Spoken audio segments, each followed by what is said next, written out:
LG Manoj Sinha ने काबीना की ज़ैली कमेटियों के लेन देन के बिजनेस रूल्स की सिफारिशात को मुस्तरद करते हुए रीऑर्गेनाइजेशन एक्ट 2019 की खिलाफ वर्जी का हवाला देते हुए सीएम उमर अब्दुल्ला को फाइल वापस कर दी, जिस पर सीपीआई के लीडर और रुकन असम्बली कुलगाम मोहम्मद यूसुफ तारिगामी ने कहा है कि इससे जम्मू कश्मीर में कामकाज बहुत ज़्यादा मुतासर होगा।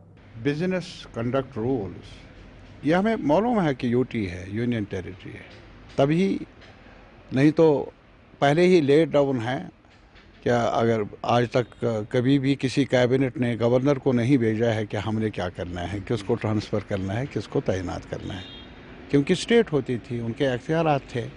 आज यूटी है तो उसमें कुछ मामलात ऐसे हैं जो एलजी साहब के दायरे अख्तियार में हैं, कुछ मामलात ऐसे हैं जो चीफ मिनिस्टर या कैबिनेट के दायरे अख्तियार में हैं। और हमारी नज़र में अगर आप देख लेंगे क्या कामकाज मुतासर होता है। मसलन मैं एक सीधा सवाल बताऊंगा। अभी तहसीलदार ट्रांसफ़र किए गए। तहसीलदार सिर्फ ये नहीं है कि पब्लिक आर्डर में उसके मजिस्ट्रियल पावर है, वो रेवेन्यू का काम भी देखता है ना।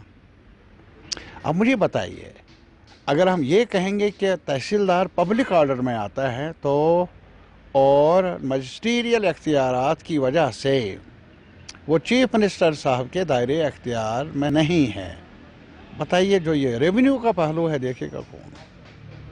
ये कुछ मामलात है ना, इसीलिए फाइल भेजी गई थी वहाँ। और फिर अगर आप और भी मामला देख लेंगे जिसमें जहाँ तक आईएएस ऑफिसर्स का ताल्लुक है, आईपीएस ऑफिसर्स का ताल्लुक है, उनमें भी कितनी अड़चनें हैं कि कोई फाइल आईएएस को जाए। अगर मीटिंग कल एलजी साहब रख लेंगे तो हमारा आईएएस ऑफिसर उधर जाए या चीफ मिनिस्टर की मीटिंग में जाए। तालमेल होना चाहिए ना, मसला ये है। हम मानते हैं यूटी और ये भी मानते हैं, जानते भी हैं इतने कम इल्म नहीं है शायद हम सब। क्या रीऑर्गेनाइजेशन एक्ट क्या हुआ। और फिर मैं ऑनरेबल एलजी साहब से को याद दिलाऊंगा, क्या पहले तो रीऑर्गेनाइजेशन एक्ट बना, उसमें और तरमीम क्यों की गई,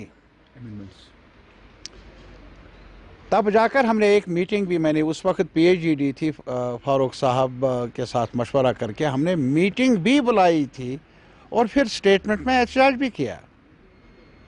या जो तब रीऑर्गेनाइजेशन एक्ट में जिसमें आपने डाउनसाइज किया हमारे हिस्टोरिक स्टेट को, दो हिस्सों में बांटा। मैं सिर्फ ये कहूँगा एलजी साहब से और चीफ मिनिस्टर साहब से तालमेल रखने की ज़रूरत है।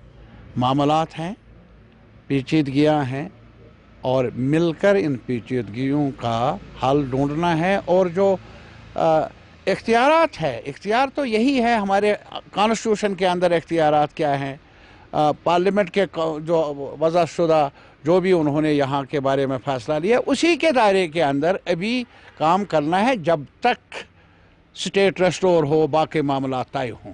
लेकिन तालमेल रखना, दूरियों को कम करना, अवाम की